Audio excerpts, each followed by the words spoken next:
ბიძინა ივანიშვილის შავი პარასკევი და ყველაზე კოშმარული დღე ოლიგარქი დასანქცირებულია. ოფიციალურად ვაშინგტონმა მიიღო რეპრესიული რეჟიმისთვის გამანადგურებელი და საქართველოსთვის უმნიშვნელოვანესი გადაწყვეტილება. ამერიკის სახაზინო დეპარტამენტი ასაჯაროებს დოკუმენტს, სადაც შავით თეთრზე წერია, რომ პრორუსი ოლიგარქი და საქართველოს არაფორმალური მმართველი საქართველოს საგარეო კურსის ცვლილებისა და რუსეთთან კავშირის გამო ოფიციალური ვაშინგტონის მხრიდან უმკაცრესი შეზღუდვების ქვეშ მოექცა. ოლიგარქს ქონება და აქტივები, რომელიც შეერთებული შტატების ტერიტორიაზეა გაეყინა.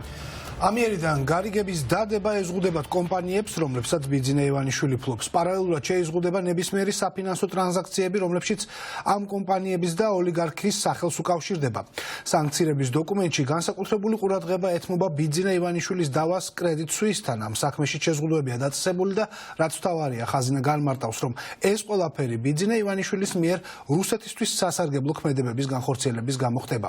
ჩვენი ჟურნალისტი ნათია გოქსაძე გაეცნო სახაზინო დეპარტამენტის ოფიციალურ დოკუმენტს და უფრო დეტალურად ისაუბრებს ქართული ოცნების ლიდერის და ოლიგარქისთვის დაწესებული სანქციების შესახებ.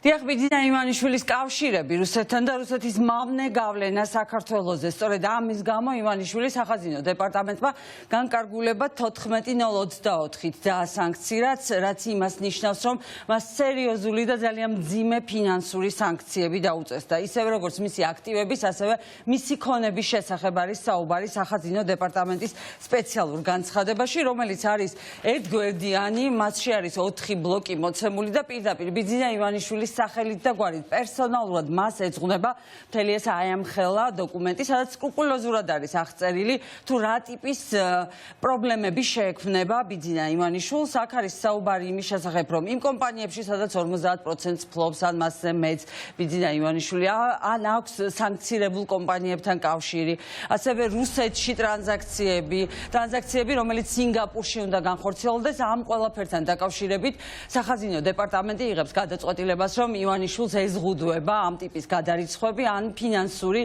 ოპერაციების განხორციელება.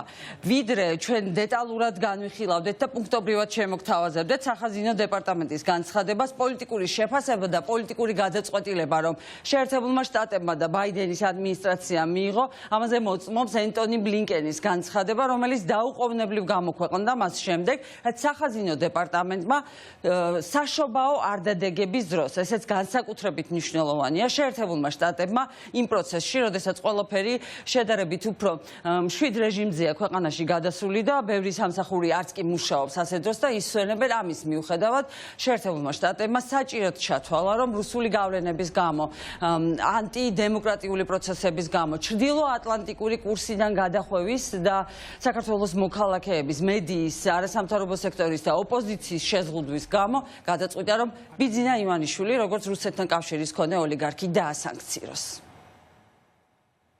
შეერთებული შტატები ასახელებს ბიძინა გრიგორიძე ივანიშვილს, საქართველოს მმართველი პარტიის ქართული ოცნების დამაარსებელსა და საპატიო თავმჯდომარეს, რომელიც რუსეთის სასარგებლოდ ახდენს საქართველოს ევროატლანტიკური და დემოკრატიული მომავლის ძირის გამოთხრას.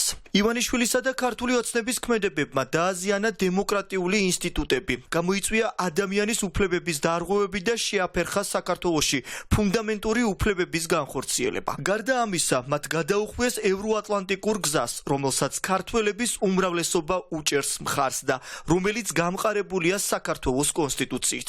ამ ქმედებებმა საქართველო დაუცველი გახადა რუსეთის წინაშე, რომელიც აგრძელებს საქართველოს ტერიტორიის 20%-ის ოკუპაციას. ჩვენ მტკიცედ ვგმობთ ქართული ოცნების ქმედებებს ივანიშვილის ლიდერობით, მათ შორის მიმდინარე ძალადობრივ რეპრესიებს საქართველოს მოქალაქეების, დემონსტრანტების, მედიის წარმომადგენლების, უფლებადამცველებისა და ოპოზიციონერების წინააღმდეგ. ამერიკის შეერთებული შტატები კვლავ დააკისრებს პასუხისმგებლობას ყველას, ვინც ზიანს აყენებს დემოკრატიასა და ადამიანის უფლებებს საქართველოში. და რაც შეეხება სახაზინო დეპარტამენტის ტექსტს, საკმაოდ მძიმე იურიდიული ტექსტია, ეკონომიკური ტერმინოლოგიით, ცოტა რთული იყო ამის გადმოქართულება და პოპულარულ ენაზე გადმოტანა. ჩვენ შევეცადეთ ეს გაგვიკეთებინა, მაგრამ ამ საკმაოდ მკაცრ დოკუმენტში ჩვენ ვკითხულობთ იმასაც, რომ ბიძინა ივანიშვილს პრობლემები ექნება იმასთან დაკავშირებით, რა დავებით მან მოიგო სინგაპურის სასამართლოში, კრედიტ სუისთან ის რამდენ ხანს აწარმოებდა, ყველამ კარგად იცის დავას და აცხადებდა იმასაც არჩევნებამდე ცოტა ხნის ადრე ტელეკომპანია იმედთან ინტერვიუში, რომ ეს მისთვის იყო განსაკუთრებით მნიშვნელოვანი საკითხი, მისი ქონება, მისი აქტივები და მისი ფული და სწორედ ამის გამო ის გარკვეულწილად შანტაჟის ქვეშ აქცევდა ქვეყანას და არ ხვდებოდა შეერთებულ შტატებს, მათ შორის ელჩს და არ ესაუბრებოდა ჩვენს ამერიკელ პარტნიორებს. ამ გადაწყვეტილების თანახმად ოფაკის მიერ, ანუ სახელმწიფო სახაზინო დეპარტამენტის მიერ გამოქვეყნებული აქტის თანახმად ტრანზაქციების შეჩერება ეხება მათ შორის სინგაპურის დავაში მოგებულ ფარგლებში მისთვის განკუთვნილ კომპენსაციის ჩარიცხვას. აღნიშნულთან მიმართებით წერია, რომ ივანიშვილს ამ თანხის მიღება შეიძლება მხოლოდ მაშინ, თუ კი ოფაკი შესაბამის თანხმობას გასცემს. საუბარია 471 მილიონ დოლარზე. უფრო დაწვრილებით კი რა ტიპის სანქციებს უწევს შეერთებული შტატები რუს ოლიგარქს. შეგვიძლია ახლა ვნახოთ იმ განცხადებაში, რომელიც სულ ცოტა ხნის წინ გამოქვეყნდა სახაზინო დეპარტამენტის ვებგვერდზე. გარდა ამ ზოგადი ლიცენზიის B პუნქტით გათვალისწინებული შემთხვევების აღმასრულებელი ბრძანებით 14.024 აკრძალულია ყველა ტრანზაქცია, რომელიც მოიცავს ნებისმიერ სუბიექტს, რომელიც დაბლოკილია მხოლოდ ბიძინა ივანიშვილის ქონებრივი ინტერესის გამო, ან ნებისმიერ სუბიექტს, რომელშიც ივანიშვილი ფლობს პირდაპირ თუ ირიბად ინდივიდუალურად ან მთლიანობაში 50%-ს ან მეტ ინტერესს. უფლებამოსილია იმ პირობით, რომ ასეთი სუბიექტი არ არის იდენტიფიცირებული უცხოური აქტივების კონტროლის ოფისის სპეციალურად დანიშნული მოქალაქე და ბლოკირებული პირების სიაში. ეს ზოგადი ლიცენზია არ იძლევა უფლებას 14.024-ის მეორე დირექტივით აკრძალულ ნებისმიერ ტრანზაქციაზე, რომლებიც დაკავშირებულია ისეთ ანგარიშებთან და ოპერაციების დამუშავებასთან, რომლებშიც მონაწილეობს გარკვეული უცხოური ფინანსური ინსტიტუტები. ნებისმიერ ტრანზაქციაზე, რომელიც აკრძალულია 14.024-ის მეოთხე დირექტივით და აკრძალვები დაკავშირებულია რუსეთის ფედერაციის ცენტრალური ბანკის, რუსეთის ფედერაციის ეროვნული სიმდიდრის ფონდის და რუსეთის ფედერაციის ფინანსთა სამინისტროს მონაწილეობით დადებულ გარიგებებთან. ნებისმიერი ტრანზაქცია გარდა იმ შემთხვევებისა, როცა ცალკე ავტორიზებული არ არის და დაკავშირებულია სინგაპურის სააპელაციო სასამართლოსთან, კრედიტ სუისი ივანიშვილის წინააღმდეგ და სხვების წინააღმდეგ და 2023 წლის სამოქალაქო სააპელაციო და ნებისმიერ დაკავშირებულ სამართალწარმოებასთან, ნებისმიერი გადაწყვეტილება, ბრძანება, გადაწყვეტილების ან მორიგების შეთანხმების აღსრულება, რომელიც წარმოიქმნება ასეთი სამართალწარმოებიდან და ნებისმიერი გადახდები, გადარიცხვები, აქტივების გადაადგილება ან სხვა ტრანზაქცია, რომელიც განხორციელდა ან სამართალწარმოების დასაკმაყოფილებლად ან მასთან დაკავშირებით.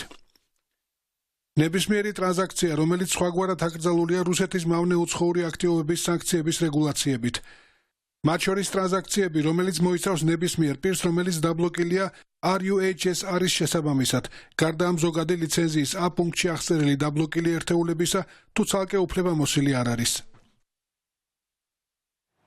ბაიდენის ადმინისტრაციამ დააგვიანა, მაგრამ სწორი ნაბიჯი გადადგა. ეს სიტყვები ეკუთვნის დენიელ ფრიდს, შეერთებული შტატების ყოფილ მაღალ ჩინოსანს, რომელიც სახელმწიფო დეპარტამენტში დიდხანს მუშაობდა, სწორედ სანქციების განყოფილებაში. საქართველოს დიდი ხნის მეგობარი დენიელ ფრიდი ამბობს, რომ ძალიან მნიშვნელოვანია, რომ სწორედ ამ ადმინისტრაციამ მიიღოს ეს გადაწყვეტილებები, ვინაიდან საქართველოს დასავლური გზიდან გადახვევა სწორედ მოხდა ბაიდენის ადმინისტრაციის დროს და ამაში სერიოზული ფასი ქართულმა ოცნებამ და ბიძინა ივანიშვილმა აუცილებლად უნდა გადაიხადოს. დღეს დენიელ ფრიდი იხსენებდა ჩერჩილის ცნობილ სიტყვებს, რომ ამერიკელები საბოლოო ჯამში სწორ გადაწყვეტილებებს გააკეთებენ გვიან, მაგრამ მაინც მას შემდეგ, რაც ყველა გზას მოსინჯავენ და ისინი შეეცდებიან, რომ სწორედ ადეკვატურად უპასუხონ ქართველი ხალხის გამოწვევებს. ფიქრობ ბაიდენის ადმინისტრაციამ რეაგირება დააგვიანა. მართალია შვებულების სეზონი იყო, მაგრამ ეს გასამართლებელი საბუთი არ არის. თუმცა მე ინფორმაცია მაქვს ადმინისტრაციის წევრებისგან, რომ ისინი ახლა აპირებენ ნაბიჯების გადადგმას და ეს აუცილებელია. ახლა პრეზიდენტის ვადა იწურება და რეჟიმი შეეცდება, რომ ამ თანამდებობაზე დაამტკიცოს სავარაუდოდ არალეგიტიმური პრეზიდენტი და ამიტომ მოქმედებაა საჭირო ამ თარიღამდე. ფიქრობ ამერიკელებმა ცოტათი დააგვიანეს, მაგრამ დრო კიდევ არის და ძლიერი ნაბიჯები უნდა გადაიდგას. ასე რომ მე იმედიანად ვარ, ჩერჩილს აქვს ნათქვამი, რომ ამერიკელები ყოველთვის გამენ სწორ ნაბიჯს, მას შემდეგ რაც ყველა ალტერნატივას მოსინჯავენ. ის მართალია და ვფიქრობ, ახლაც იგივე მოხდება. რამდენიმე კვირის წინ, სანამ საქართველოში არჩევნები გაემართებოდა, ბაიდენის ადმინისტრაციამ ირიბად მიანიშნა, რომ სანქციებს ამზადებდა ბატონი ივანიშვილის წინააღმდეგ, რადგან ეს გააკეთა. ახლა თავისი სიტყვა უნდა შეასრულოს. ნაპოლეონს აქვს ნათქვამი, თუ ვენის არსებას გაწყვეტ, ვენა უნდა აიღო. თუ სანქციების დაწესებას გადაწყვეტ, უნდა დააწესო. მესმის, რომ თქმა უფრო ადვილია ვიდრე გაკეთება, მაგრამ რადგან ბაიდენის ადმინისტრაციამ ეს დაანონსა, საქმე ბოლომდე მივიდა.